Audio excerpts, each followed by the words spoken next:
Mohon perhatiannya semuanya ya. Assalamualaikum warahmatullahi wabarakatuh. Waalaikumsalam warahmatullahi wabarakatuh. Selamat siang semuanya. Ya. Oke, sebelumnya terima kasih kepada Ibu Dr. Irmayanti selaku dosen pengampu teknik BK. Pertama, perkenalan dulu ya, saya Diza Maulidia Gita dengan NIM 24010175 selaku moderator yang akan memimpin presentasi dengan judul implementasi teknik BK di sekolah. Nah, oke, di sini juga saya bersama dua rekan teman saya, yaitu perkenalkan, nama saya Fathana Hamida dengan NIM 24010157. Perkenalkan, nama saya Cuk Jasmine Segala Kamal dengan NIM 24010154. Oke, terima kasih. Langsung aja ya ke materi pertama, itu latar belakang yang akan disampaikan oleh Cuk Jasmine kepada Ibu. Oke, terima kasih ya untuk moderator. Nah, sebelum kita mengawali masuknya materi gitu, aku mau menjelaskan kenapa sih teknik BK itu penting banget untuk diimplementasikan di sekolah menengah gitu ya, khususnya SMP dan SMA. Nah, yang pertama, karena masa remaja itu adalah masa transisi yang penuh rintangan gitu. Jadi mulai dari perubahan fisik, perubahan emosi, kemudian kebingungan dalam menentukan karir, menentukan jenjang pendidikan selanjutnya. Nah, jadi kita tuh dalam teknik BK itu diwadahi gitu semua kecemasan yang dialami oleh remaja, khususnya anak SMP dan SMA. Dan yang kedua adalah sekolah itu tidak hanya memberikan akademik saja gitu, namun harus membentuk karakter peserta didik dan kepribadiannya. Di sini juga kan ada tuh banyaknya layanan BK.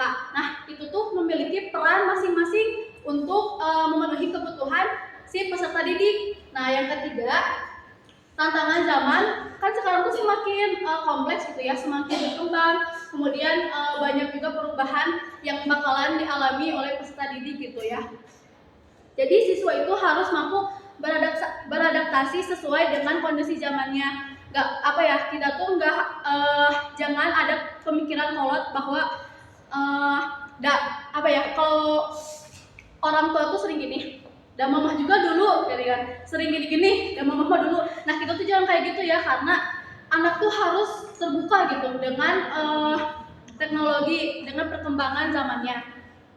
Nah, dari ketiga alasan itu, teknik implementasi BK ini tuh sangat penting untuk menjunjung generasi emas gitu. Karena kalau bukan kita, siapa lagi yang bakal merubah remaja gitu, khususnya di SMA dan SMP. Mungkin itu saja sekilas dari latar belakang materi yang akan kita presentasikan hari ini. Selebihnya saya kembali lagi ke moderator. Ya, terima kasih kepada Jasmine yang telah memaparkan latar belakang. Selanjutnya ada definisi di bidang konseling yang akan dipaparkan oleh Fatma kepada yang dipersilakan. Baik, terima kasih kepada Diza selaku moderator. Di sini saya akan memaparkan mengenai definisi bimbingan dan konseling. Seperti yang sudah kita tahu ya, kalau bimbingan dan konseling itu kan terdiri dari dua kata ya, yaitu bimbingan dan konseling. Nah, bimbingan itu sendiri adalah layanan yang diberikan untuk membantu individu dalam mengidentifikasi masalah yang sedang dialaminya. Nah, serta mengembangkan potensi mereka secara optimal. Dalam konteks pendidikan, bimbingan itu mencakup dorongan ataupun dukungan supaya mereka yang diperlukan untuk bidang pribadi maupun akademik mereka. Nah, sedangkan konseling itu adalah proses terapeutik yang melibatkan antara konselor dan klien untuk membahas masalah yang sedang dialami klien tersebut dan menyelesaikan permasalahan yang dialami kliennya juga. Nah, jadi bimbingan dan konseling itu merupakan bimbingan yang memberi arahan dan dukungan, serta konseling yaitu proses terapeutik yang bertujuan membantu individu berkembang dan menyelesaikan masalah secara menyeluruh, baik secara pribadi, emosional maupun akademik. Mungkin segitu aja dari saya kembalikan ke moderator.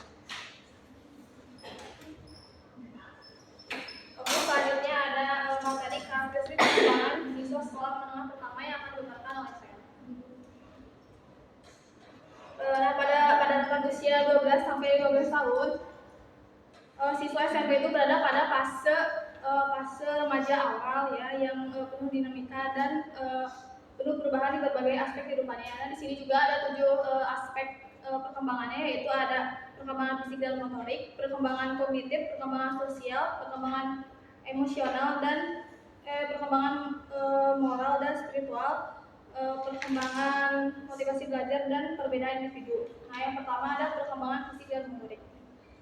Di perkembangan ini siswa itu mengalami perubahan fisik yang cukup pesat ya, kayak pertumbuhan tinggi badan, terus pertumbuhan berat badan, dan juga mulai muncul ciri-ciri seksual sekunder. Nah, perubahan ini juga sering membuat siswa itu menjadi nggak percaya diri, terus minder, atau canggung di lingkungan sosialnya. Nah, yang kedua ada perkembangan kognitif. Di perkembangan ini kemampuan berpikir abstrak itu mulai berkembang, walaupun masih sering berpikir konkret. Nah, siswa itu mulai mampu memahami sebab akibat, terus mempertimbangkan berbagai pilihan. Nah, namun kadang belum bisa melihat konsekuensi dalam jangka yang panjang. Yang ketiga ada perkembangan sosial. Hubungan dengan teman sebaya itu sangat penting ya, karena siswa itu lebih suka berkelompok atau bersirkel gitu ya kalau zaman sekarang. Nah, terus juga siswa itu mudah terpengaruh oleh lingkungan sekitarnya dan mulai belajar beradaptasi dengan peran sosial yang baru, misalnya kayak konflik dengan teman sebaya atau keinginan untuk diterima dalam kelompok atau dalam circle-nya. Yang keempat ada perkembangan emosional. Anak SMP ini juga biasanya mengalami emosi yang makin dalam, tapi siswa SMP itu belum bisa mengelolanya dengan baik. Nah, mereka itu mudah tersinggung, terus mudah marah tiba-tiba, cemas atau minder. Nah, hal ini juga wajar ya, karena bisa jadi perubahan hormon atau pencarian jati dirinya. Nah, di sini guru BK itu diharapkan nggak langsung menganggap siswa itu siswa bermasalah. Nah, tapi bisa mencoba memahami penyebabnya apa, dan bisa pendekatan yang ramah dan penuh empati itu sangat penting di dalam kelas, karena biar suasana kelas itu aman dan nyaman. Nah, yang kelima ada perkembangan moral dan spiritual. Nah, sering bertambahnya usia, siswa itu mulai bisa membedakan mana yang benar dan mana yang salah. Nggak hanya karena perintah orang tua atau perintah gurunya, tapi dari pemikiran dan nilai mereka sendiri ya. Nah, mereka juga mulai mempertanyakan kayak norma sosial dan moralnya. Serta mereka juga udah tertarik pada isu-isu seperti isu keadilan, tanggung jawab, dan makna hidup. Nah, di sini guru juga harus jadi contoh yang baik ya, karena siswa itu peka terhadap ketidakkonsistenan antara ucapan dan tindakan orang dewasa. Nah, yang keenam ada perkembangan motivasi belajar. Nah, di sini motivasi belajar siswa itu tumbuh dari dalam dirinya sendiri ya. Nah, kayak misalnya pengen pengetahuan, terus pengen meraih prestasi dan pengakuan dari orang lain. Nah, mereka itu mulai belajar mandiri, tapi motivasi belajar ini juga mudah terpengaruh melalui lingkungannya. Nah, kalau di sini guru nggak bisa mengaitkan pelajaran dengan dengan kehidupan nyata, siswa itu bisa cepat bosan. Maka bagi guru itu bisa penting untuk membuat pembelajaran yang relevan, menarik, dan melibatkan siswa secara aktif. Nah, yang terakhir ada perbedaan individu. Nah, setiap siswa itu pasti unik ya, baik dari cara belajarnya, terus latar belakang keluarga, dan pengalaman hidup. Nah, guru itu perlu peka terhadap terhadap perbedaan ini supaya bisa merancang pembelajaran yang sesuai dengan kebutuhan setiap siswanya. Guru itu jangan sampai ada yang diskriminasi atau ketimpangan ya. Nah, pembelajaran juga harus dilakukan secara fleksibel, terus menghargai keberagaman dan membantu setiap siswa untuk berkembang sesuai dengan potensinya. Baik, terima kasih. Selanjutnya ada strategi layanan BK di sekolah menengah atas yang akan dikembangkan oleh Coach Jasmine kepada Ibu. Oke, sebelum kita masuk ke strategi layanan, aku mau ngejelasin dulu tentang karakteristik di siswa SMA.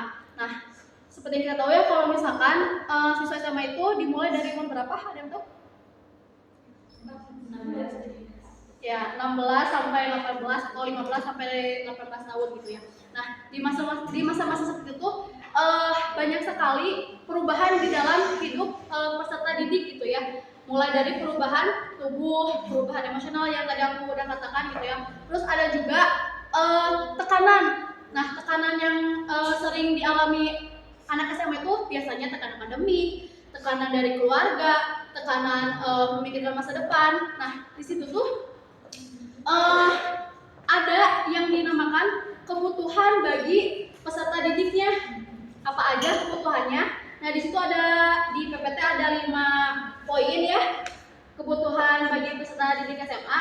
Yang pertama tuh adalah kebutuhan fisik. Maksudnya seperti apa? Nah, kebutuhan fisik. Jadi gimana pun kita tuh harus menjaga fisik kita dengan mengonsumsi nutrisi yang seimbang, kemudian harus rajin olahraga, terus istirahat yang cukup. Untuk apa? Untuk si proses masa pengembangan tubuh kita tuh dapat berjalan dengan baik gitu. Karena walaupun kita udah SMA, kita juga masih dalam tahap tumbuh kembang gitu. Ada pertumbuhan tinggi badan juga, ada pertumbuhan berat badan juga. Jadi kita harus menjaga hal-hal yang diperlukan untuk tubuh kita. Kemudian yang kedua, ada kebutuhan kognitif. Nah, maksudnya seperti apa? Jadi kognitif itu kan biasanya seputar dengan pikiran kita ya. Nah, kita juga harus mencoba untuk mencari lingkungan belajar yang cocok untuk kita, yang nyaman untuk kita. Kemudian kesempatan untuk mengembangkan keterampilan kreativitas kita juga diuji gitu ya, di kebutuhan kognitif, karena kita tuh harus mencapai sesuatu yang dapat merubah misalkan nih hari ini aku tuh udah bisa nulis gitu. Nah, itu tuh harus ada target. Oh, berarti minggu depan aku harus bisa menggambar atau apa gitu. Karena biar melatih kognitif kita tuh tumbuh di dalam diri kita. Kemudian yang ketiga adalah kebutuhan emosional dan sosial. Nah, kebutuhan emosional dan sosial ini mencakup seperti dukungan dalam mengembangkan identitas diri, kemudian menumbuhkan kemandirian, kemudian menghubungkan interpersonal yang sehat. Nah, interpersonal itu kan seperti yang kita tahu lingkungan ya, kayak pertemanan kita seperti apa gitu. Nah, di situ kita harus cari-cari lingkungan yang sehat untuk interpersonal kita. Dan yang selanjutnya adalah kebutuhan spiritual dan moral. Nah, ini tuh bisa kalian lakukan seperti kayak bimbingan dalam mengeksplorasi nilai-nilai di hidup kalian, terus mengeksplorasi keyakinan kalian dan tujuan hidup kalian yang bermakna. Dan yang selanjutnya adalah kebutuhan akan bimbingan karir dan pengembangan diri. Ini mah udah butuh banget gitu ya, karena kita harus memikirkan setelah kita SMA ini kita harus kemana. Setelah SMA ini kita harus misalkan kerja di mana gitu ya. Nah, kebutuhan ini tuh biasanya harus diterapkan juga oleh guru BK di setiap sekolah. Dan yang selanjutnya itu ada yang namanya aspek-aspek perkembangan peserta didik di SMA. Nah, di sini ada 10 aspek. Yang pertama itu aspek fisik. Sebenarnya aspek fisik ini tuh gak berbeda jauh gitu ya dari yang SMP. Kenapa? Karena SMA juga sama gitu ya. Biasanya tuh mencakup tentang pertumbuhan berat badan, tinggi badan, kemudian apa sih namanya tuh, perubahan fisik lah ya, istilahnya. Namun ada perbedaan. Teman-teman ada yang tahu nggak perbedaan antara pertumbuhan fisik perempuan dan laki-laki apa? Apa? Bisa apa? Payudara bisa. Kenapa, Jess? Menstruasi bisa, hormonal ya. Nah, jadi perbedaan itu seperti ini teman-teman. Sebentar ya. Nah, perbedaannya itu kalau laki-laki apa ya, teman-teman tuh bisa notice laki-laki itu tumbuh kembang tinggi badannya tuh lebih cepat daripada perempuan ya. Misalkan nih teman-teman punya teman sealumni di SD, dulunya sepantar ya kita tuh sama si laki itu tuh, pas ketemu lagi SMA, kok udah tinggi banget gitu ya, kenapa gitu, makan apa, biasanya kan suka gitu ya, kamu makan apa tinggi banget. Nah itu tuh termasuk ke pertumbuhan tinggi badan gitu ya, pertumbuhan di aspek fisik. Nah kalau perempuan sebaliknya, biasanya itu ada pertumbuhan lemak di tubuhnya. Nah ada apa sih, persentase pertumbuhan lemak di tubuhnya. Jadi yang dulunya maaf ya kayak kurus gitu ya, terus tiba-tiba berisi, ya itu tuh terjadi karena lonjakan hormon yang disebabkan oleh menstruasi. Nah, yang selanjutnya ada juga pertumbuhan seksual sekunder. Maksudnya itu seperti yang tadi dibicarakan oleh Yustika gitu ya, betul banget, ada pertumbuhan jakun. Nah, biasanya tuh cowok tuh ada jakun, terus ada apa lagi biasanya cowok? Kumis, jenggot gitu ya, berewokan gitu ya. Terus ini suaranya jadi ngebas, berat gitu ya. Nah itu tuh yang dinamakan oleh pertumbuhan seksual sekunder. Kalau wanita seperti yang dikatakan Pipi tadi, pertumbuhan payudara, kemudian menstruasi, terus emosinya yang naik turun. Nah itu juga masuk ke dalam pertumbuhan seksual sekunder karena lonjakan hormonal. Oke, yang selanjutnya adalah aspek kognitif. Tadi kita udah mengulas juga ya sedikit tentang aspek kognitif itu apa. Jadi aspek kognitif di sini ada pertumbuhan dalam pemikiran. Jadi siswa itu atau peserta didik itu biasanya tuh mereka lebih apa ya, memikirkan tuh lebih abstrak, lebih kritis, terus lebih apa ya, kalau yang dinamakan sekarang mah kayak lebih sotoy gitu ya mungkin ya, karena mereka tuh udah pengalaman belajarnya itu udah banyak gitu ya, udah mereka bisa menggali informasi gitu, terus mereka juga bisa menganalisis sesuatu, kemudian mereka tuh bisa menyampaikan kembali gitu apa hasil dari analisis tersebut. Nah itu termasuk dalam perkembangan aspek kognitif. Kemudian yang ketiga ada aspek kreativitas. Nah kalau aspek kreativitas ini jadi mungkin nggak beda jauh ya sama kognitif, cuman bedanya tuh di sini peserta didik tuh selalu bisa memikirkan tuh out of the box gitu. Mereka tuh pemikirannya tuh udah out of the box. Mereka tuh apa ya, udah muncul kreativitasnya tuh kayak di bidang seni, di bidang musik, di bidang sastra. Terus mereka tuh kayak udah bisa menciptakan hal yang mereka senangi gitu. Nah, tapi ada faktor juga nih di pertumbuhan aspek kreativitas ini. Yang pertama itu adalah dari dorongan lingkungan sekitar keluarga. Nah, ini tuh paling utama banget karena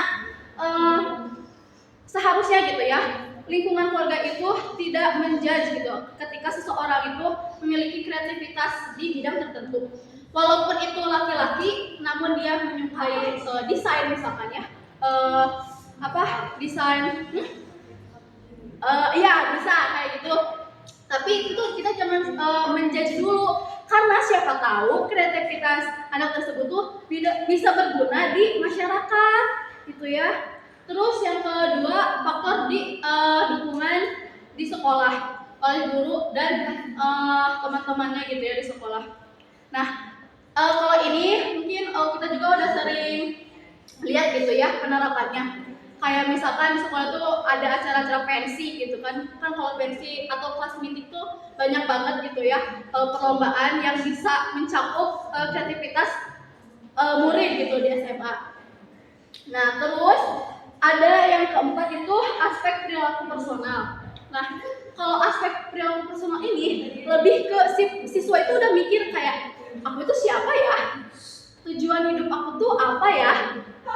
Nah, biasanya di sini tuh ada proses pencarian diri yang dilakukan oleh si peserta didik gitu. Misalkan nih, ada yang menekuni minat dan bakatnya, ada yang misalkan dia suka isu-isu atau politik gitu. Jadi dia bisa mengeksplorasikan itu tuh lebih vokal si isu-isu politiknya itu. Terus ada juga yang mengeksplorasi keyakinan di diri dia sendiri. Nah, tapi ini tuh gak semuanya positif. Ada juga hal-hal yang negatif yang dilakukan dalam proses pencarian diri. Misalkan ada misalkan laki-laki gitu ya, penasaran sama yang namanya alkohol. Nah, di situ dia coba-coba minum alkohol, coba-coba ngerokok, coba-coba masuk ke pergaulan seksual gitu ya. Nah, itu tuh adalah salah satu pencarian diri yang sebenarnya tuh negatif gitu ya. Karena kalau tidak ditangani gitu, kalau tidak dibatasi, itu juga bisa merusak ke diri dia sendiri. Bukannya dia mencari jati diri dia sendiri, malah dia menghilangkan diri dia sendiri gitu ya. Terus yang kelima itu aspek konsep diri. Nah, aspek konsep diri ini biasanya mereka yang memiliki konsep diri yang kuat, mereka tuh lebih percaya diri, lebih bisa melangkah jauh gitu ya, lebih tahan lah tentang judge gitu ya. Nah sebaliknya kalau konsep diri di anak itu negatif atau terdistorsi, nah dapat menyebabkan masalah seperti kepercayaan dirinya rendah, terus harga dirinya rendah, dan kesulitan membina hubungan personal dengan orang lain. Jadi ini tuh menghambat pengembangan potensi di diri dia sendiri kalau misalkan si konsep dirinya itu rendah. Terus, nah ini juga merupakan tanggung jawab gitu ya untuk semua orang yang ada di hidup dia. Yang keenam ada aspek kemandirian dan tanggung jawab. Nah biasanya anak-anak SMA itu udah udah bisa mandiri lah. Mandiri dalam artian mereka tuh udah bisa menentukan pilihan dia sendiri dan bertanggung jawab atas pilihannya itu. Nah contoh kecilnya tuh mereka bangun pagi udah nggak pernah lagi dibangunin sama mamahnya atau sama papahnya gitu ya. Terus dia bisa mengerjakan tugasnya dia sendiri, bisa menentukan setelah kita mau dari SMA mau kemana gitu ya. Itu tuh udah masuk ke dalam kemandirian dan tanggung jawab di diri peserta didik. Dan yang ketujuh ada resiliensi. Nah, resiliensi ini peserta didik seringkali menghadapi tekanan dari berbagai sumber. Nah, seperti kayak tuntutan akademik yang tinggi, konflik dengan teman sebaya, dengan orang tua, atau bahkan trauma dan kejadian yang tidak bisa lupakan atau sembuhkan sendiri. Si resiliensi ini membantu untuk menghadapi situasi yang sulit dengan cara yang sehat dan konstruktif. Nah, resiliensi ini tuh penting untuk SMA karena akan menjadi bekal untuk peserta didik dalam melangkah ke dunia dia sendiri nanti setelah dia keluar dari SMA gitu ya. Jadi dia itu nanti bisa menghadapi masalah dia sendiri, terus bisa menghadapi tantangan dari transisi masa depannya dia, kemudian mengatasi stres dia sendiri, beradaptasi dengan perubahan, dan mencapai kesuksesan dalam berbagai aspek di kehidupannya. Dan yang kedelapan adalah aspek hubungan interpersonal. Seperti yang dikatakan oleh Giza gitu ya, biasanya tuh remaja itu masih suka ikut-ikutan. Mereka tuh masih suka CS-CSan, geng-gengan gitu ya. Nah, circle-circlean. Ini tuh sebenarnya tuh perlu juga ternyata untuk pertumbuhan anak SMA. Kenapa? Karena di dalam lingkungan interpersonal itu mereka tuh dapat berbagi pengalaman hidup dia. Jadi anak SMA itu dapat melihat dari berbagai sudut geningan ya gitulah ya. Nah, persahabatan ini tuh bisa juga jadi sumber dukungan emosional, karena kan ada ya sebagian anak SMA atau anak remaja gitu yang nggak dekat dengan orang tuanya, namun dia tuh deket banget sama teman-temannya. Nah, di situ tuh teman-teman tuh berfungsi untuk menjadi dukungan, untuk menjadi supporter di dalam hidupnya gitu ya. Walaupun sebenarnya lebih harus gitu ya, lebih wajib itu adalah dukungan dari keluarga. Terus keterampilan komunikasi juga bisa dibentuk di dalam hubungan teman sebaya gitu. Jadi bisa aja ada anak yang misalkan pendiam gitu ya, tapi karena lingkungan teman-temannya banyak yang extrovert atau banyak yang sering bicara gitu ya, dia juga jadi kebawa, oh ternyata nggak semenakutkan itu untuk percaya diri. Oh ternyata berbicara dengan orang lain itu nggak akan dijudge kok. Teman-teman aku juga ngomong kok nggak dijudge gitu ya. Dan yang kesembilan adalah aspek moral. Nah, kalau aspek moral ini sebenarnya tuh penting banget, karena pada masa ini tuh anak-anak SMA tuh pemahaman dan nilai-nilai kehidupannya itu agak dipertanyakan juga gitu ya, agak pelin-pelan juga mereka tuh. Jadi si aspek moral ini perlu, karena kan di lingkungan kita tuh banyak ya peraturan-peraturan yang berlaku gitu. Nah, si anak SMA pasti kan mempertanyakan kayak, kok ada ya peraturan kayak gitu? Kok ada ya peraturan kayak gini? Nah, jadi di aspek moral ini kita tuh sebisa mungkin harus mengubah cara pandang si anak tersebut tuh bahwa nilai-nilai atau moral-moral yang terdapat di lingkungan itu tuh perlu, karena kalau misalkan tidak ada seperti itu, hidup kita tuh nggak ada aturan gitu. Kita tuh bisa hilang arah atau hancur gitu ya, karena nggak ada pemahaman tentang nilai-nilai moral itu. Misalkan nih anak SMA gitu ya, perempuan keluar malam gitu ya, pulang subuh gitu ya. Nah itu kan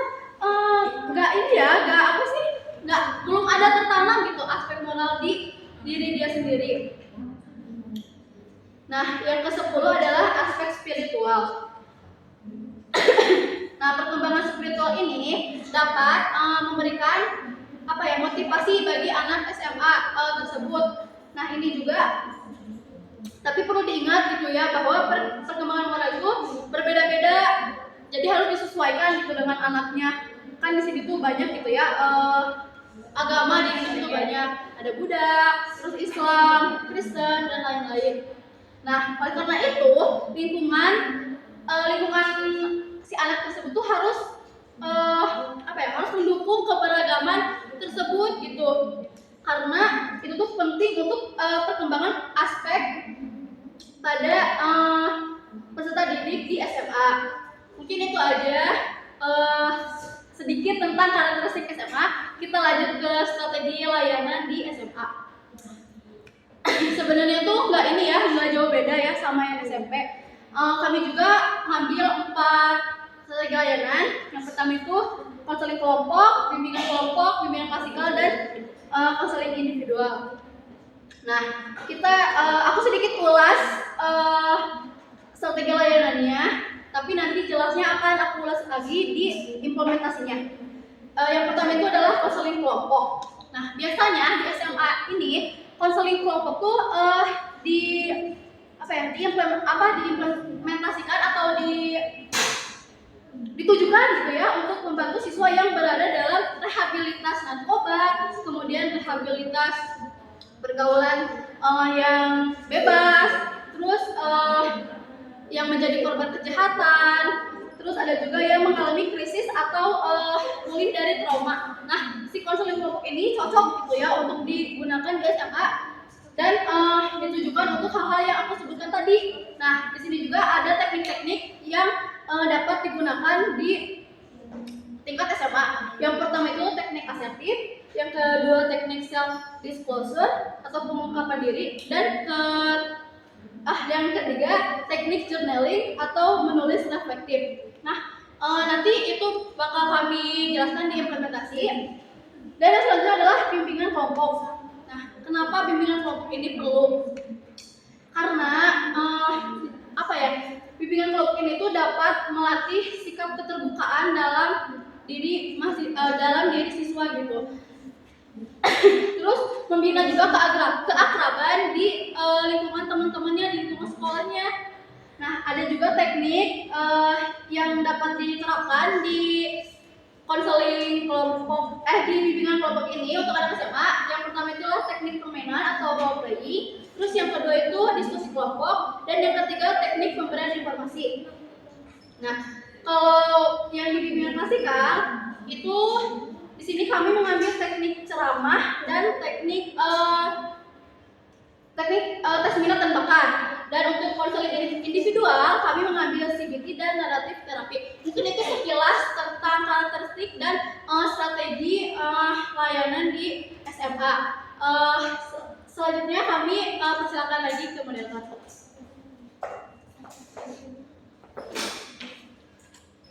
Selanjutnya ada strategi layanan di SMP.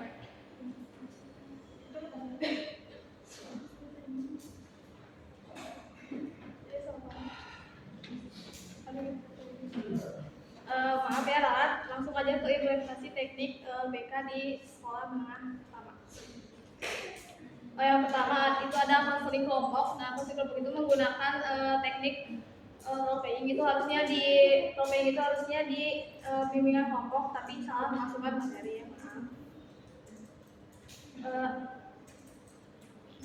Nah, di teknik ini bisa membantu siswa untuk melatih situasi sosial, terus kayak konflik atau kerjasama. Nah, mereka juga bisa belajar empati, komunikasi, dan cara bersikap. Nah, ini cocok buat masa remaja karena mereka itu lagi belajar memahami diri dan orang lain. Implementasinya itu siswa itu bisa dibagi menjadi beberapa kelompok kecil, lalu diminta untuk memerankan situasi sehari-harinya di sekolah, seperti misalnya menyelesaikan konflik, terus menolak ajakan buruk dari teman. Terus setelah bermain peran itu dilakukan diskusi untuk membahas perasaan dan pembelajarannya setelah tadi ya. Nah, dan hasilnya itu siswa bisa lebih percaya diri, terus lebih peka pada orang lain, dan siap berinteraksi dengan masyarakat. Nah, yang kedua ada teknik asertif. Nah, teknik asertif itu adalah cara ngomong yang jelas, terus langsung dan gak nyakitin orang lain. Dan teknik asertif ini penting banget buat remaja apalagi di SMP ya, karena mereka itu lagi belajar menyampaikan pendapat dan perasaan, tapi dengan cara yang lebih sopan dan lebih tegas. Nah, yang ketiga ada self disclosure atau pengungkapan diri. Nah, siswa itu diajak berbagi pengalaman pribadi dalam suasana yang aman agar mereka itu merasa didukung dan tidak sendirian. Nah, contohnya itu kayak siswa menceritakan pengalaman saat mereka gagal dan bagaimana mereka untuk mengatasi masalah tersebut. Nah, yang kedua ada bimbingan kelompok. Bimbingan kelompok itu bisa menggunakan sosiodrama. Siswa itu memainkan peran dalam situasi tertentu seperti menghadapi tekanan teman sebaya, terus Nah, untuk memahami dinamika kelompok dan belajar untuk mengambil keputusannya. Contohnya itu kayak siswa berperan sebagai korban dan pelaku bullying. Nah, selama diskusi itu, mereka itu mengobrolkan dampak dan solusi bersama-sama. Yang kedua ada diskusi terarah. Guru BK itu memimpin diskusi tentang topik tertentu, misalnya kayak cara mengatasi stres belajar, terus bagaimana siswa bisa saling bertukar pengalaman dan sosialnya. Nah, yang terakhir ada games edukatif. Nah, permainan yang dirancang untuk meningkatkan kerjasama dan keterampilan sosial, misalnya itu kayak permainan yang mengharuskan siswa itu bekerjasama untuk mencapai tujuan yang mereka inginkan. Gitu. Selanjutnya akan dipaparkan oleh Fatma.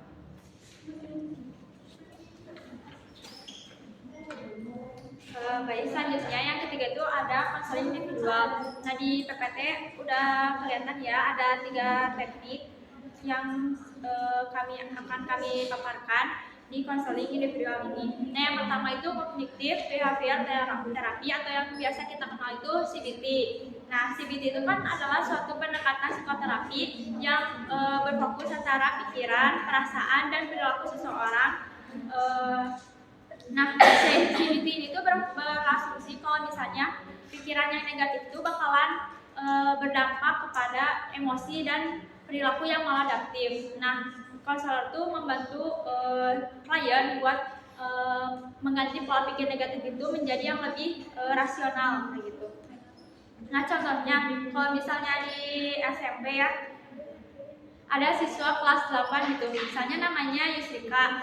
Nah, dia tuh waktu pas sesi konseling individual, waktu pas ditanya itu dia bilang kayak saya tuh merasa takut atau merasa cemas ketika harus berbicara di depan, karena kalau misalnya salah ngomong waktu pas aja berbicara di depan pasti bakalan diketawain gitu sama teman-teman.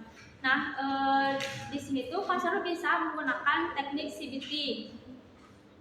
Awal-awalnya tuh konselor tuh merubah pikiran yang dia tuh bilang saya pasti bakal salah bicara di depan kalau misalnya saya pasti bakalan salah ngomong kalau misalnya berbicara di depan.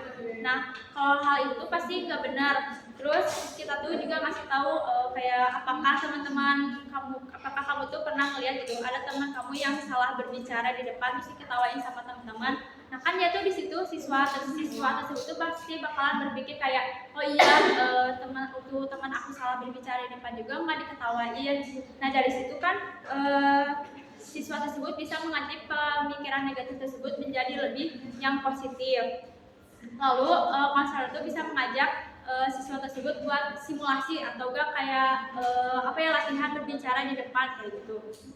Nah, jadi CBT di SMP ini tuh membantu menyadari bahwa pikirannya tuh bisa keliru, lalu belajar mengganti pikiran tersebut menjadi yang lebih rasional atau realistis, dan akhirnya berani mencoba.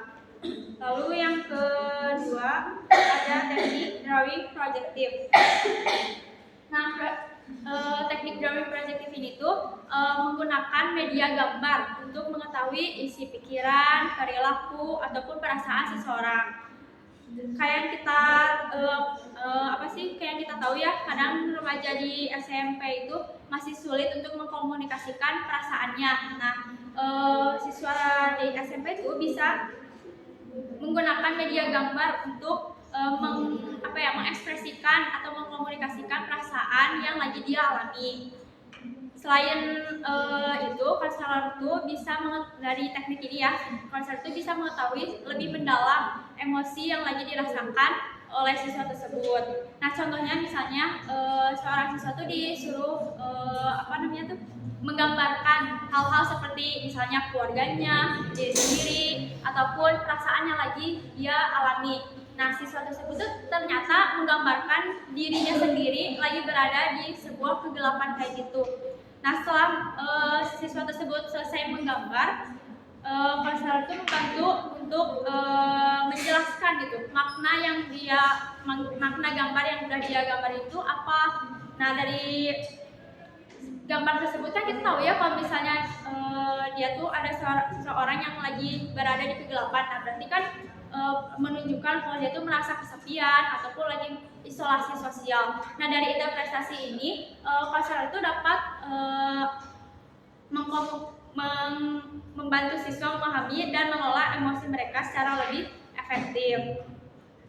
Lalu yang ketiga itu ada teknik journaling. Kayak yang udah kita tahu, journaling itu kayak menulis catatan. Biasanya ini tuh rutin selama 1 minggu.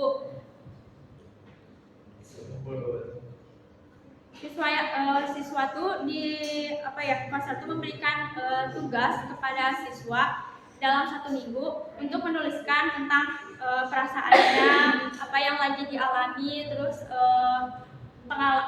kejadian-kejadian apa aja yang dia alami selama 1 minggu itu. Lalu setelah itu konselor itu membimbing siswa untuk membaca kembali jurnal atau tulisan yang udah mereka buat. Setelah itu konselor itu dapat mengajak siswa untuk berdiskusi cara mengubah pikiran atau sikap negatif menjadi lebih konstruktif. Lalu yang keempat, yang terakhir ada bimbingan klasikal. Nah, di sini bimbingan klasikal yang teknik yang pertama itu ada ceramah interaktif. Nah, ceramah interaktif ini itu bukan pemberian informasi secara satu arah doang, tapi 2 arah juga gitu. Jadi siswa di sini tuh diajak diskusi sama konselor.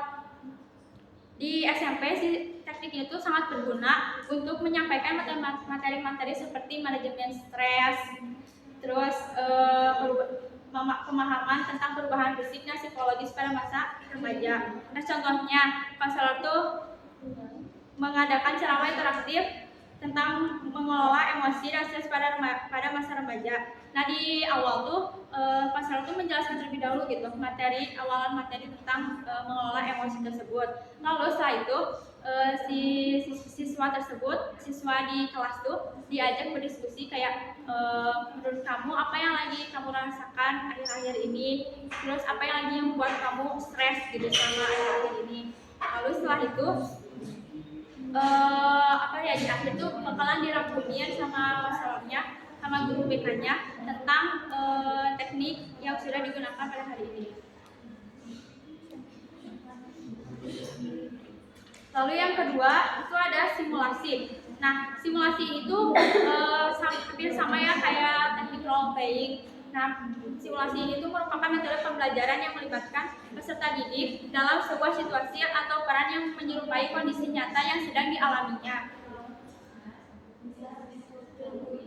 Contohnya kalau misalnya di SMP, konselor itu bisa mengadakan simulasi dengan tema menghadapi situasi ketika mendapatkan perundungan di sekolah. Nah, konselor itu membagi siswa ke dalam kelompok kecil dan memberikan peran berbeda, misalnya ada yang jadi korban, ada yang jadi pelaku, ataupun jadi saksi si perundungannya. Nah, setiap orang itu memerankan peran tersebut. Lalu setelah itu konselor itu memfasilitasi diskusi reflektif, mengajak siswa untuk membahas perasaan, reaksi, dan alternatif tindakan yang lebih positif.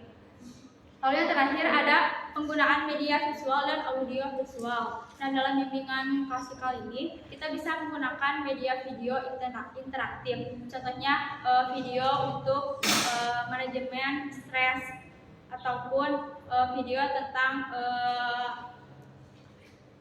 kasus bullying. Nah, dari media selain pakai video interaktif, kita tuh bisa menggunakan poster ataupun biasanya kalau di sekolah tuh ada mading. Nah, di situ bisa ditempelin poster-posternya tentang informasi tentang buat manajemen stres, gimana cara pencegahan bullying dan lain-lain sebagainya. Nah, saya kembalikan ke Oke, untuk selanjutnya ada implementasi BK di SMA yang akan dilakukan oleh Jasmine oleh Fatma.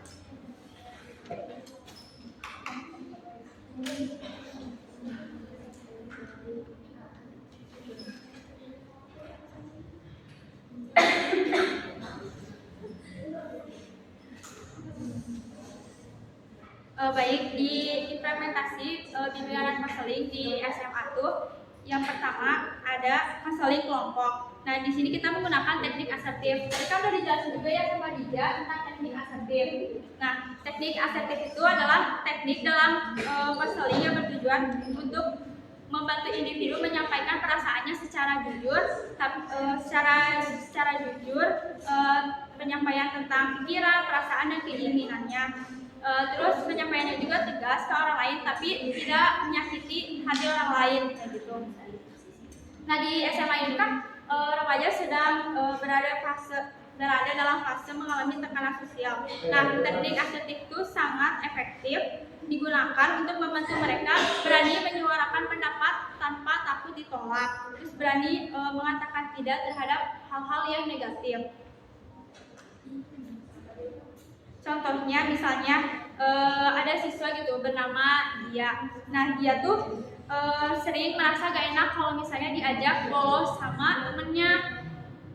Dia tuh tahu kalau misalnya membolos itu hal yang salah gitu, tapi dia nggak tahu gitu cara untuk menolak atau mengatakan tidak kepada temannya tersebut. Terus dia tuh dalam sesi konseling kelompok tuh dia ceritain nih masalah yang lagi dia alami.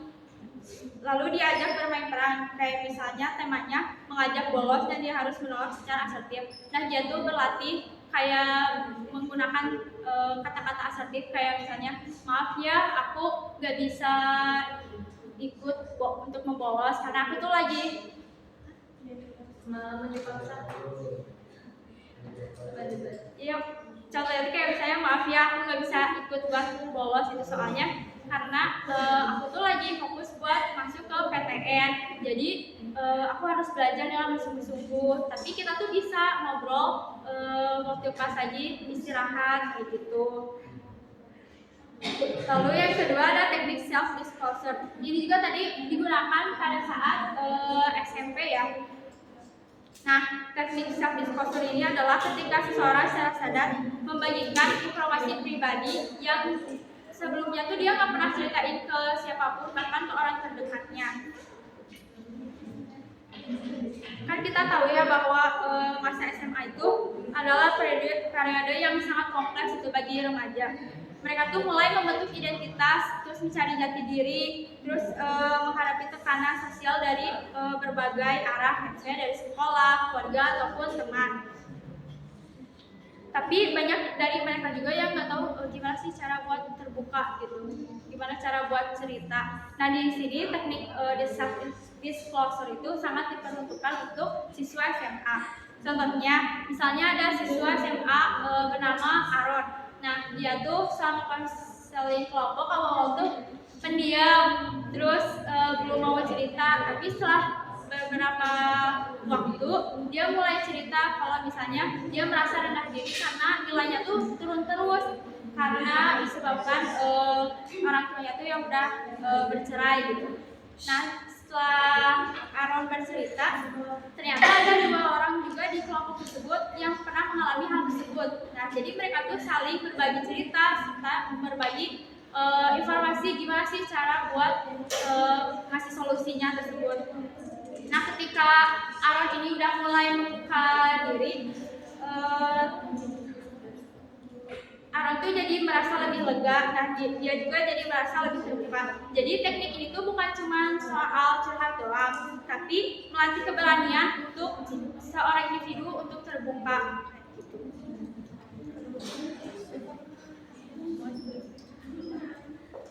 Oke, teman-teman, hai.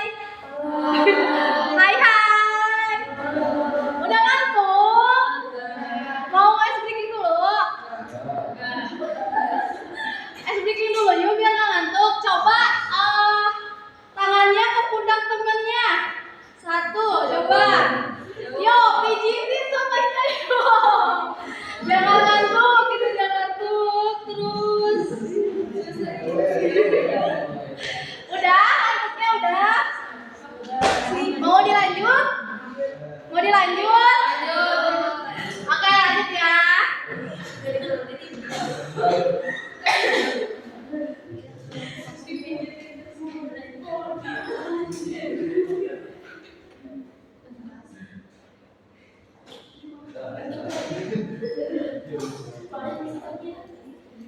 Baik ya teman-teman, dilanjut lagi. Nah, teknik yang ketiga itu kita bisa menggunakan teknik journaling. Di SMP juga tadi udah dibahas tentang journaling kayak gitu. Tapi di SMP sama di SMA itu ada perbedaannya dari teknik journaling itu. Kalau misalnya di SMP teknik journaling itu bersifat lebih sederhana dan terarah karena kemampuan berpikir abstrak siswa itu masih berkembang. Nah, biasanya siswa itu diminta menulis dengan panduan kayak tuliskan kejadian apa yang kamu lagi alami hari ini. Apakah kamu merasa sedih karena kejadian tersebut? Lalu kalau misalnya di SMA, teknik itu lebih mendalam dan lebih reflektif karena siswa itu udah mulai mampu untuk berpikir secara abstrak dan menganalisis perasaan batin bahkan pilihan hidup. Kayak misalnya pas mereka tuh ngasih tugas jurnalis itu kayak nulis apa sih nilai-nilai hidup yang kamu pegang sampai saat ini, kayak gitu.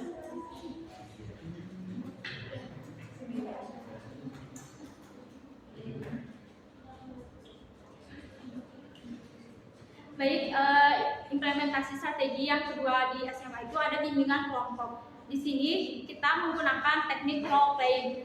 Kayak yang udah sering kita dengar ya, role playing itu kan bermain peran. Nah, di SMA peran yang dimainkan adalah peran-peran kondisi sosial yang dialami oleh anggota kelompok. Dalam bermain peran mereka tuh berlatih menghadapi situasi nyata. Nah, teknik ini tuh lebih membuat mereka lebih siap menghadapi tantangan sosial, lebih peka terhadap perasaan orang lain, dan mampu menyelesaikan konflik dengan cara yang lebih sehat.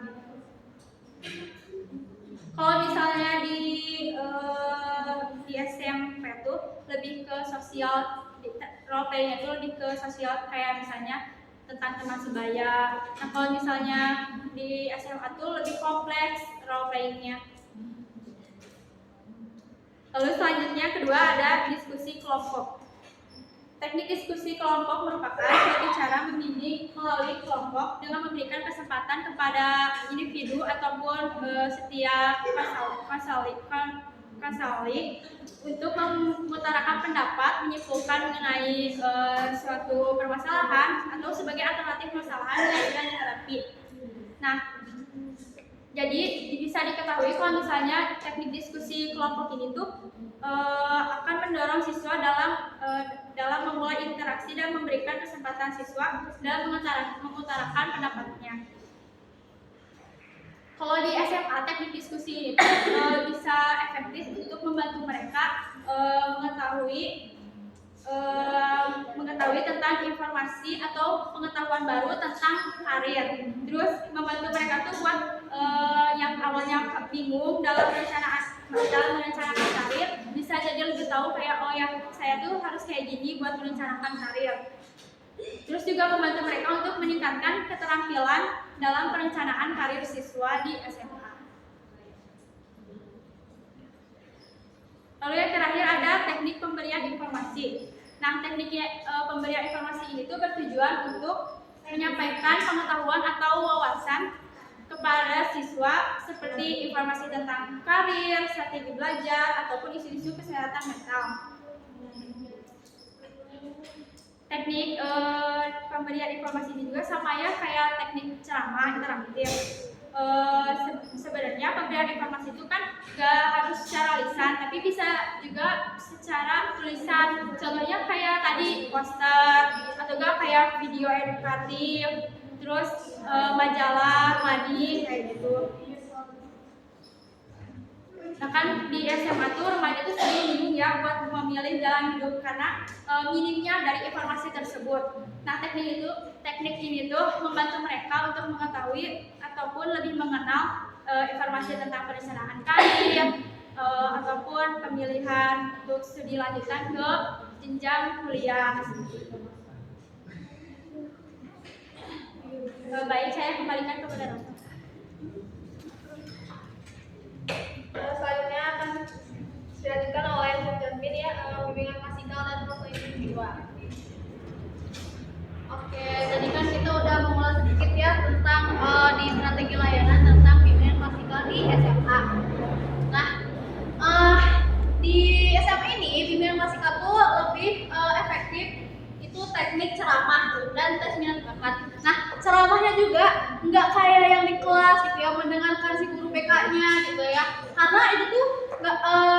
apa ya, gak bisa terlalu efektif, anak SMA tuh mudah bosan gitu ya, kayak apalah kayak gini gitu ya. Nah jadi di sini ada poin pertama itu karya wisata. Siapa yang ke SMA-nya tadi tuh? Abden tadi tuhnya kemana? Ke Ancol. Oh yang di Jakarta. Siapa lagi? Yang satu mana? Oh yang itu GSPKI. Kamu kemana deh? Jogja. Ke Jogja. Nah jadi karya wisata ini bisa digunakan gitu ya di SMA sebagai teknik ceramah karena apa ya, lebih have fun gitu ke anaknya juga, tapi tetap aja gitu balik lagi harus ada metode atau apa ya, hal yang bisa si anak itu dapatkan setelah tadi tour.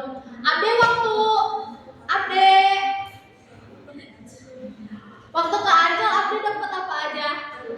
Pengalamannya apa? Enggak, pengalaman yang Abdi dapetin apa? Dari tadi itu. Oh, berarti ada kedekatan sama teman-teman doang. Nah, kalau karya wisata di SMA ini kayak kita tuh bisa ke tempat wisata atau ke museum, ke pantai, kemana. Namun harus ada apa ya? Harus ada hal yang bisa diambil gitu, enggak cuma have fun doang. Nah, misalnya karya wisata atau kunjungan ke pabrik industri. Nah, di situ anak-anak SMA tuh diperkenalkan gitu, gimana cara memproduksi sesuatu di pabrik itu. Kemudian gimana gimana tentang dunia kerjanya itu anak-anak SMA tuh pasti mendapatkan hal yang dapat diambil setelah kunjungan atau karya wisata tersebut. Nah, anak-anak SMA juga bisa bertanya gitu ya ke pemandunya gitu. Misalkan nih, gaji di pabrik ini berapa ya Pak gitu ya. Terus apakah di pabrik ini menerima fresh graduate gitu ya yang baru lulus. Terus benefit apa gitu yang Bapak dapatkan selama bekerja di perusahaan ini. Nah, itu tuh kan bermanfaat gitu ya. Guru BK juga bisa menerapkan setelah karya wisata, misalkan membuat lesson, terus ada diskusi dengan kelompoknya gitu, hal apa yang diambil setelah karya wisata. Nah, jadi kita tuh belajar terus bersenang-senang juga, jadi nggak di kelas aja gitu ya teknik ceramah tuh. Nah, terus yang kedua, kunjungan ke universitas favorit. Nah, biasanya di teknik ini tuh atau di penerapan teknik ini tuh, guru BK tuh akan mendatangkan alumni dari sekolah SMA tersebut gitu ya. Misalkan ada yang keterima di UB, di Undip, di UGM, terus ada yang keterima UI ya, ada yang keterima kerja di apa sih, di SCBD gitu ya, keterima kerja di Epson di mana gitu. Nah, itu kita juga mengalami kan? Ada yang mengalami? Ada. Aku mau nanya dulu ke siapa ya? Jangan ini dulu. Yusrika. Waktu SMA ada kunjungan dari siapa? Kunjungan dari siapa atau kemana? Boleh. Misalkan kalau kemana boleh. Kalau misalkan waktu SMK kan kantorannya jurusan. Iya. Nah, yang berkaitan dengan perkantoran itu kan kayak karya wisata itu ya. Itu ke pabrik ini Bantex. Apa itu tekstil apa? Ini kayak Joyko gitu. Oh, yang pembuatan ATK. Ya, ATK. Karena kan yang berkaitan dengan perkantoran. Iya. Kalau ada alumni gitu yang datang, belum ya? Apa ada? Ada. Kalau yang alumni datang ke sekolah itu, yang pertama biasanya PNS. Oh iya. Terus karena semi militer biasanya tentara atau polisi. Terus yang masuk ke PTN biasanya. Oh, hebat ya. Jadi di situ juga Yusrika kayak apa ya? Kayak ada aku juga bisa kayak gini gitu ya. Ada rasa kayak seperti itu ya. Nah, si kunjungan universitas ini tuh nggak beda jauh ya sama yang karya wisata. Jadi si anak juga bisa bertanya gitu ke kakak alumni atau seniornya, kayak misalkan bagaimana strategi masuk ke universitas tersebut, bagaimana sistem belajarnya, jurusan apa yang paling diminati gitu ya. Itu juga mempersiapkan anak tersebut untuk keberlangsungan masa depannya gitu. Terus anak tersebut juga apa ya, udah mulai planning, udah mulai membuat plan gitu untuk dia. Jadi kayak oh ya ternyata ada loh alumni sekolah aku misalkan ya masuk ke UI. Jadi nggak menutup kemungkinan gitu aku juga bisa masuk ke UI karena ada si teteh ini misalkan gitu ya. Nah tadi kan ada yang karya wisata, kemudian ada kunjungan ke universitas favorit. Nah yang selanjutnya ada penyuluhan di dalam kelas gitu ya. Nah penyuluhan di dalam kelas ini biasanya terkait tentang misalkan bahaya narkoba, nafja, pergaulan bebas, terus seks bebas gitu ya. Nah karena anak-anak SMA ini tuh lagi di fase ingin tahu gitu. Itu juga faktor dari lingkungannya. Misalkan nih temannya teh udah mulai minum gitu ya, alkohol. Jadi kayak penasaran gitu, pengen nyoba. Nah di situ tuh peran dari guru BK untuk menerapkan teknik ceramah itu, ceramah ini di SMA tuh perlu banget karena bagaimanapun ya mencegah itu lebih baik daripada mengobati. Nah, yang selanjutnya ada teknik tes minat dan bakat. Karena SMA ini lebih fokus ke perencanaan karir masa depan gitu, jadi tes minat dan bakat ini perlu yang kami riset itu adalah tes minat dan bakat Holland. Nah kemarin saya tuh pas mencari materi ini, saya dapat website untuk mengetes minat dan bakat secara online itu di ayokuliah.com. Nah di situ juga tuh berbasis teori Holland juga. Jadi nanti kalian tuh mengisi kuesioner mungkin ya, mengisi jawaban. Namun jawabannya tuh cuman ya, tidak atau setuju, tidak setuju gitu ya. Nah di situ tuh misalkan nih pertanyaannya tuh saya adalah orang yang menyukai gambar misalkan. Nah choice jawaban itu tidak setuju, setuju. Nah nanti kalau misalkan kita banyaknya yang mana gitu ya, nanti diarahkan pokoknya di halaman terakhirnya tuh Anda menyukai ini misalkan ya, yang riashe itu. Nah di situ ada ya riashe itu. Nah di situ ada websitenya ayokuliah.com. Nah ada juga yang tes tulis gitu ya. Biasanya tes tulis ini nggak berbeda jauh gitu ya kuesionernya, cuman ya ditulis gitu. Ada lembar kuesioner, di situ ada tidak setuju, setuju gitu ya. Namun di sini menghitungnya itu manual gitu ya, enggak berbasis teknologi. Jadi konselor atau guru BK itu harus menghitung jumlahnya gitu, dan itu mungkin sedikit memberatkan gitu ya. Jadi tapi kalau kalian ingin gitu ya, kalau kalian penasaran, kalian bisa aja ke Google gitu ya, ayokuliah.com, di situ ada. Terus yang terakhir adalah konseling individual. Nah di sini ada CBT. CBT di sini sama mungkin ya seperti yang di SMP, nggak beda jauh gitu ya. Tadi juga dijelasin sama Fatma. Namun di sini di SMA itu kita tuh bisa menerapkan aktivasi perilaku atau behavioral activation. Nah implementasinya itu, jadi nanti peserta didik dimintai untuk membuat daftar aktivitas yang pernah mereka nikmati atau ingin lakukan. Misalkan nih, saya nulis gitu ya.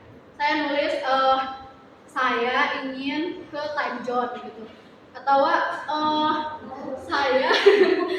saya suka karaoke gitu ya. Nah, di situ tuh rencana aktivitas tersebut tuh bisa jadi motivasi gitu. Motivasi untuk apa? Karena motivasi untuk si anaknya itu meningkatkan apa ya, hal yang bermakna gitu di hidupnya. Jadi ada semangat untuk apa ya, kalau kasar itu ada semangat untuk bangun di besok pagi. Biasanya itu si teknik ini tuh dipakai untuk anak-anak yang kayak udah malas sekolah, nggak pernah sekolah gitu ya. Udah apa ya, orang tuanya udah ke sekolah gitu ya. Oh, ini gimana gitu, anak saya nggak mau sekolah gitu ya. Bisa ya ini diterapkan gitu. Terus harus juga dimonitor gitu bagaimana perasaan mereka saat melakukan aktivitas tersebut, apakah terpaksa atau tidak gitu. Dan yang selanjutnya adalah naratif terapi. Nah, jadi naratif terapi ini misalnya itu seperti ini. Ada seseorang siswa gitu ya yang gagal dalam ujian. Nah, mereka tuh mulai mempercayai kalau mereka itu tidak pintar, mereka tuh nggak berusaha gitu ya, tidak bisa berhasil gitu.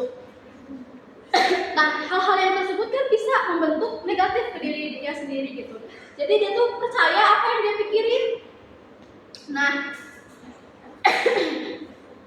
teknik ini tuh bisa kalian lakukan misalkan ke misalkan teman sebangkunya tuh mendengar gitu ya, kayak si anak itu, kenapa ya kayak aku kalau matkul ini tuh atau aku mata pelajaran ini tuh 70 terus gitu, kayaknya aku emang bodoh deh di matematika. Nah, bisa sih teman-temannya tuh kayak mendukung, kayak enggak kok, kamu kan pinter di bahasa Inggris misalkan gitu, aku aja bahasa Inggris misalkan 80 tuh, berarti kamu pintar bahasa Inggris, kamu bahasa Inggrisnya 90. Jadi apa ya, bisa si anak tuh bisa menghilangkan pikiran yang negatif di pikiran anak tersebut, hal-hal seperti itu. Nah, si naratif terapi ini kalau untuk konselor mungkin bisa kayak si anaknya tuh dibawa gitu ya ke ruang konseling gitu, terus dipahami apa yang si anak tersebut rasakan gitu. Terus kita juga bisa memberikan dorongan emosional. Mungkin seperti itu yang bisa aku jelasin gitu ya. Aku kembalikan lagi ke moderator. Oke, terima kasih teman-teman. Selanjutnya ada perbandingan antara di SMP dan di SMA yang akan dilakukan oleh pada moderator. Nah, tadi kan udah dijelasin ya strategi layanan BK di SMP, di SMA, terus juga teknik-teknik yang digunakannya juga apa aja. Nah, di sini aku sebelum mau memaparkan materinya, aku pengen ada salah satu dari kalian ada yang ngerti gak kayak perbandingan implementasi BK di SMP sama di SMA itu apa? Dari hal yang gampang dulu aja, kayak misalnya aspek perkembangannya beda atau gimana, kayak gitu. Ada gak Perbedaannya? Gak apa-apa, jangan takut salah. Misalnya apa gitu? Perbedaannya.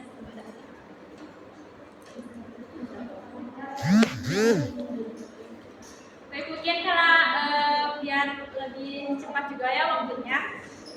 Jadi kalau misalnya BK di SMP itu lebih banyak berfokus dalam masalah proses adaptasi sosial dan emosional. Nah, kan remaja siswa SMP itu berada pada remaja tahap awal, di mana mereka tuh lagi membangun rasa kepercayaan diri sama melatih kemampuan sosial mereka. Nah, oleh karena itu bimbingan dan konseling di SMP itu sangat penting dan umumnya menekankan pada pengembangan konsep diri dan juga keterampilan sosial. Nah, di BK di SMP itu lebih bersifat preventif dan pengembangan. Sedangkan sebaliknya kalau misalnya di SMA itu lebih bersifat responsif dan berorientasi pada perencanaan karir atau juga perencanaan masa depan.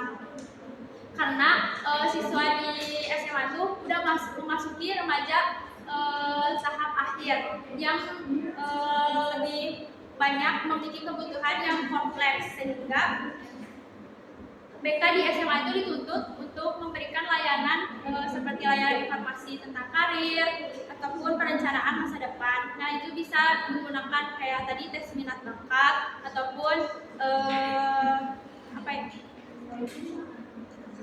Tes minat bakat ataupun pemberian informasi melalui metode ceramah. Saya kembalikan ke guru.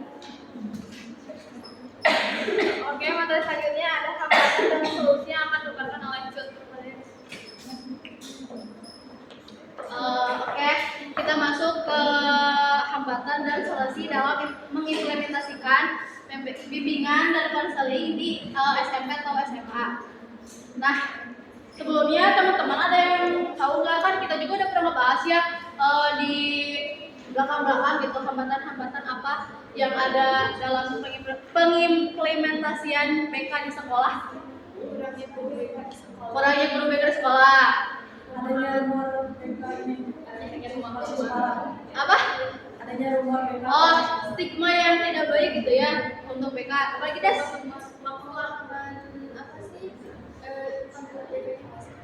Oh ya, pemahaman masyarakat gitu ya tentang guru BK-nya masih kurang. Ada gak ada yang mau di itu? Waktunya tidak ada ya, jam khususnya tidak ada. Minimnya prasarana, betul banget yang teman-teman katakan gitu ya, bahwa itu tuh masih sampai saat ini gitu ya, jadi hambatan. Apalagi minimnya sarana prasarana. Mungkin teman-teman ada yang relate ya sama saya gitu. Ruangan BK sebelah saya itu di ujung, sempit, terpencil, gelap gitu ya. Ada yang sama? Ada Diana ya? Ya karena itu tuh bisa aja membuat tadi balik lagi ya stigma yang nggak baik gitu ya di masyarakat. Nah, jadi mungkin bisa gitu ya ada solusi untuk hal itu ya bisa.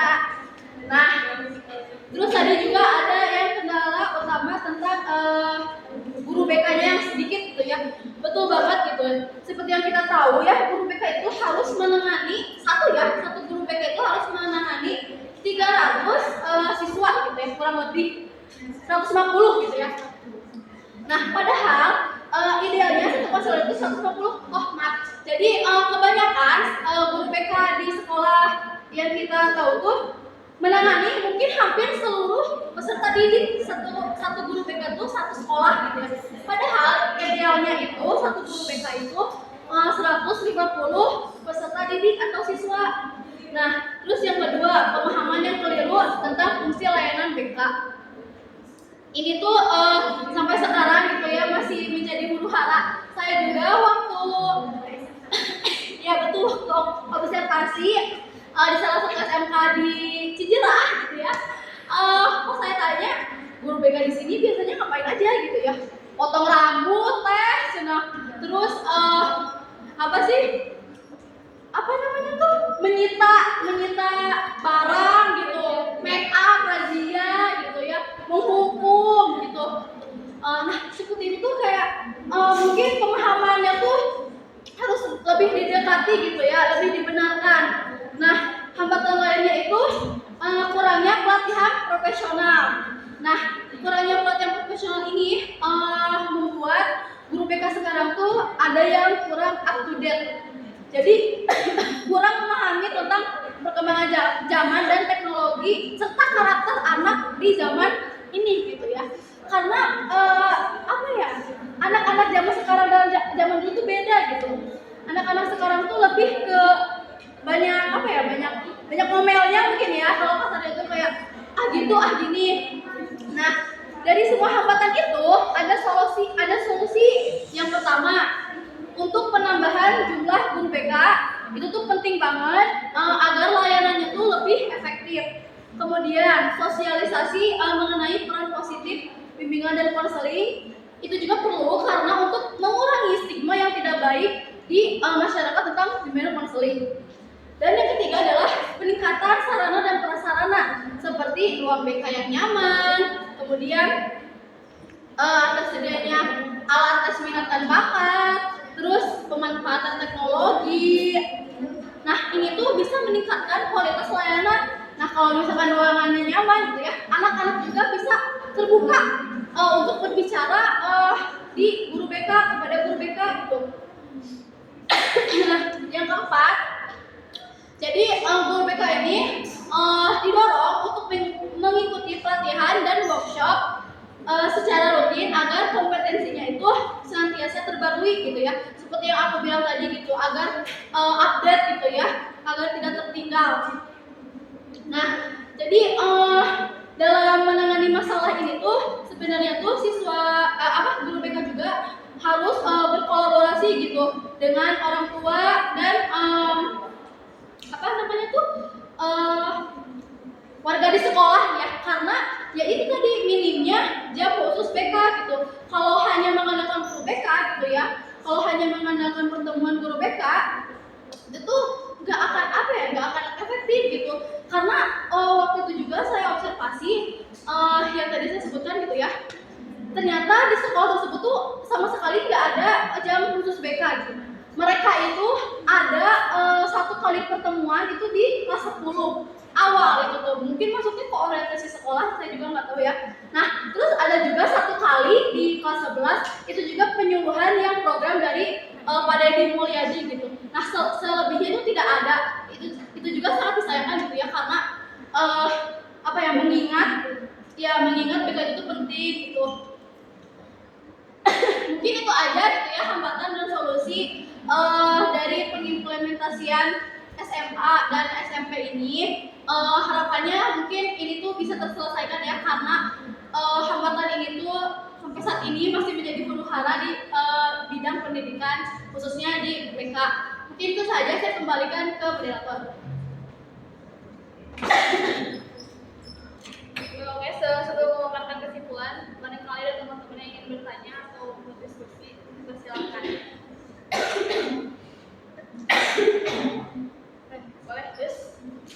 Baik, jadi diskusi tadi benar sekali ya, dengan berbagai permasalahan lalu juga karakteristik generasi yang memang saat ini terlihat ya, dari pengimplementasian teknik itu pasti harus selalu diupdate ya, harus selalu dikembangkan, harus ada evolusi gitu ya dari teknik itu. Kiranya menurut dari teman-teman, apakah untuk penyesuaian teknik dengan karakteristik anak di saat ini perlu tidak adanya dukungan dan dorongan dari organisasi untuk mengumpulkan adanya workshop, pelatihan, webinar atau seminar? Itu mungkin. Berarti dari organisasi. Ya, perlu nggak dukungan?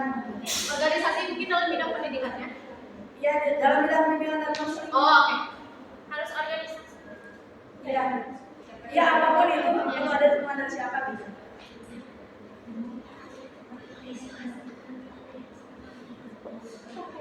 Ada lagi yang mau ingin bertanya?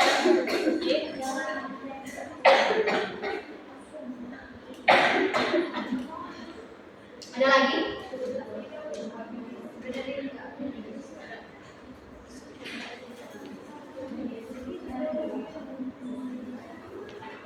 Baik, kita akan dulu pertanyaan dari listrikan. Ini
Ini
jawab pertanyaan dari mereka ya. Baik, saya yang akan menjawabnya ya. Apakah perlu dukungan lebih gitu dari organisasi? Jawabannya sangat perlu gitu, karena siswa zaman sekarang tuh berkembang sesuai zaman. Udah beda banget sama anak-anak zaman 10 tahun yang lalu gitu. Karena siswa zaman sekarang tuh udah terpapar sama teknologi. Mereka tuh lebih memiliki tantangan mental yang kompleks dan lebih terbuka dalam mengungkapkan identitas diri. Nah, teknik kita tuh harus mampu buat menyesuaikan masalah ini gitu tentang teknologinya.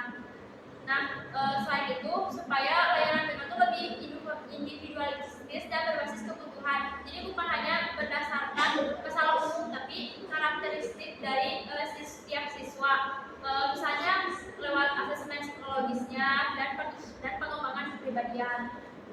Nah, misalnya tuh lembaga atau organisasi gitu ya yang penyelenggarakannya itu ada dari Kemendikbudristek, itu Kementerian Pendidikan, Kebudayaan, Riset dan Teknologi. Nah, biasanya itu lembaga ini menyelenggarakan pelatihan untuk meningkatkan kompetensi guru dan konselor melalui program seperti PPG, terus guru penggerak dan platform pendidikan mengajar. Nah, tapi ini juga biasanya universitas juga sering melakukan hal pelatihan gitu atau evaluasi. Nah, seperti kemarin waktu bulan lalu saya itu dapat tugas menjadi dokumentasi di Fakultas Bimbingan Konseling. Nah, itu tuh dosen dan kaprodi itu mengulas satu semester pengajaran itu seperti apa. Nah, terus mengadakan pelatihan BK-nya juga kayak berbasis hasil penelitian terbaru. Mungkin ini teman-teman kalau mau tahu gitu ya bahwa ada hima dan dosen itu yang berkolaborasi dengan PKM, namanya tuh yang Pekan Kreativitas Mahasiswa itu kan yang membuat proyek tentang kebekaan. Nah, itu tuh bisa juga kayak menjadikan kita tuh terbuka gitu bahwa di luar sana itu apa yang dibutuhkan siswa di era teknologi yang semakin maju ini. Itu seperti itu. Jadi dukungan organisasi itu supaya guru BK itu nggak merasa kalau dia itu bekerja sendiri dan menangani siswanya. Terus dia juga supaya mendapatkan pembaruan kompetensi tentang guru BK-nya.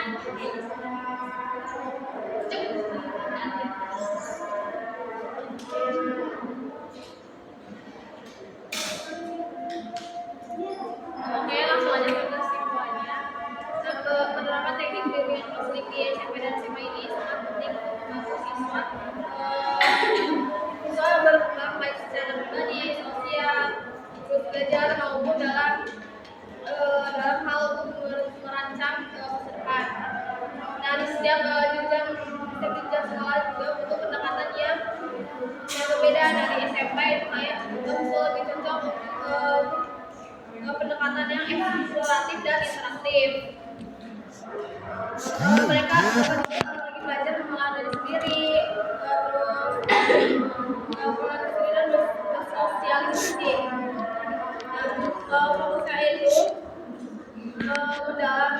mendalami siswa karena mulai menghadapi tekanan akademik dan perlu memikirkan untuk masa depannya. Namun keberhasilan layanan juga bukan soal hanya teknis saja, tapi juga tergantung pada hubungan yang baik antara mahasiswa dan juga siswa.